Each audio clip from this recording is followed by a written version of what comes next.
What would you do if the person you sacrificed everything for suddenly decided you were disposable? I'm Lena Walker. I'm 28. And for 2 years, I quietly sent my mother $1,500 every single month. No contracts. No receipts. Just trust. I told myself it was temporary. That family helps family. That once her debts were under control, things would finally calm down. Instead, it got worse. The more I helped, the more entitled everyone became. My brother Ethan stopped thanking me at all. He started accusing me instead. Said I was trying to buy favor. Said I was after mom's inheritance. Funny thing was, I never asked for anything back. Not gratitude. Not credit. Not even respect. And my mother? She believed him. The night she told me to leave, she didn't hesitate. No apology. No discussion. Just the words ungrateful brat and a finger pointed toward the door. Years of sacrifice erased in seconds. They thought kicking me out was a punishment. They thought I'd panic, beg, break. But as I packed my things in silence, I already knew something they didn't. Moving day wasn't going to hurt me. It was going to expose them. Have you ever noticed how the people who rely on you the most are often the first to rewrite history? That's exactly what happened to me. At first, helping my mom felt natural. She was drowning in debt, constantly stressed, always one unexpected bill away from panic. So I stepped in. $1,500 a month. Automatically transferred. No reminders needed. I rearranged my own life around it, skipped trips, delayed plans, said no to things I wanted so she could breathe a little easier. And for a while, it felt like it mattered. But slowly, gratitude faded. What used to be thank you turned into expectation. If a payment went through a day late, my phone would light up. If I hesitated even once, the tone changed. My help wasn't seen as generosity anymore.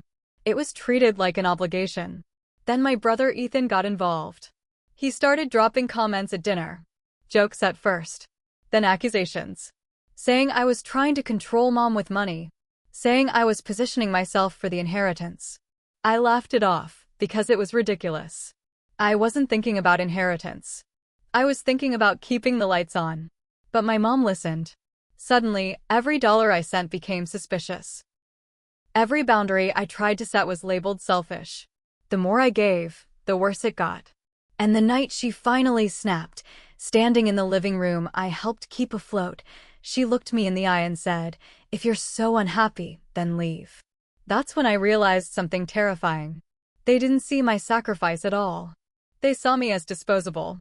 And I knew right then, I was done paying for a place I was never welcome in. Have you ever packed your life into boxes while the people who hurt you watched and felt nothing? That was me on the floor of my childhood bedroom, folding clothes into suitcases while my mother paced the hallway like she'd won something. No tears. No hesitation. Just that cold certainty that she'd finally put me in my place.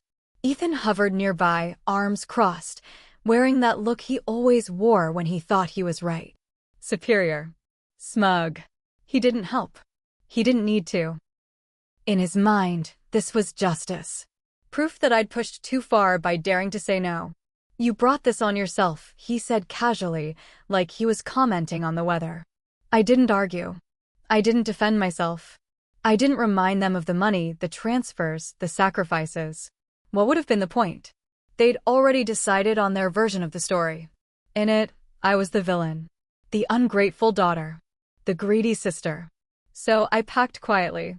Every box felt heavier than it should have. Not because of what was inside, but because of what I was leaving behind. The illusion that love was unconditional.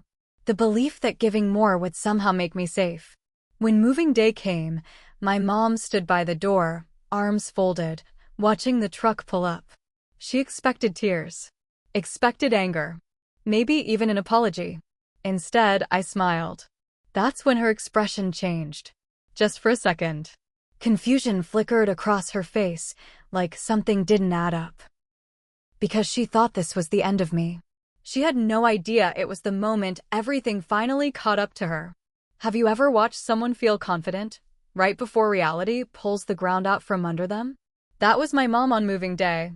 She stood on the porch with Ethan beside her, arms folded, watching the movers carry my boxes out like this was some kind of victory lap. In her mind, she'd won.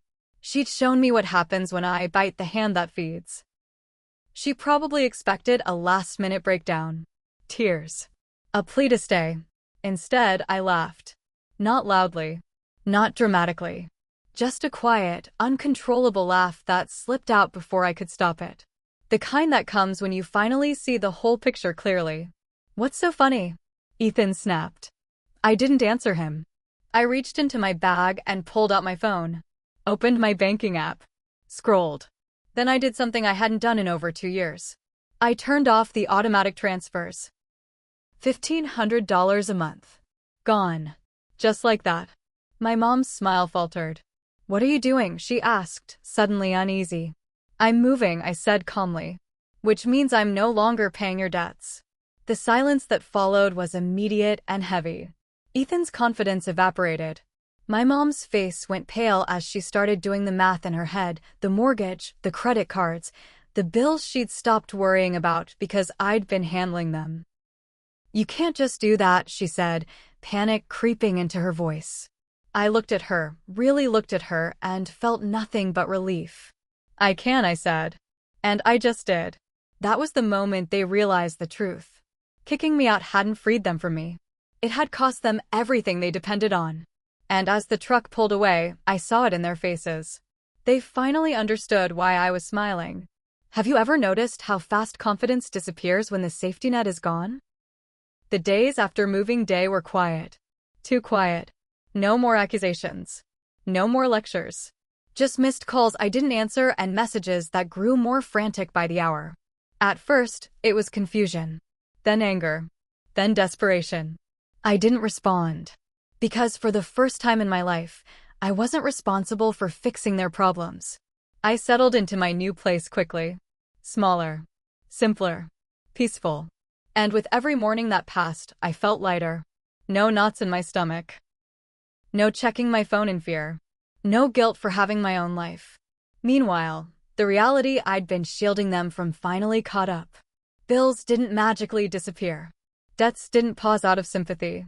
And my brother, who had been so confident in calling me selfish, suddenly had nothing to say. Funny how that works. People think walking away is weakness. That choosing yourself means you're cruel or ungrateful. But sometimes, walking away is the first honest thing you've ever done. I didn't destroy their lives. I simply stopped saving them from the consequences of their choices. And if there's one thing I've learned, it's this. You don't owe loyalty to people who only value you when you're useful. Sometimes, the truth doesn't need to be shouted. It just needs to be lived.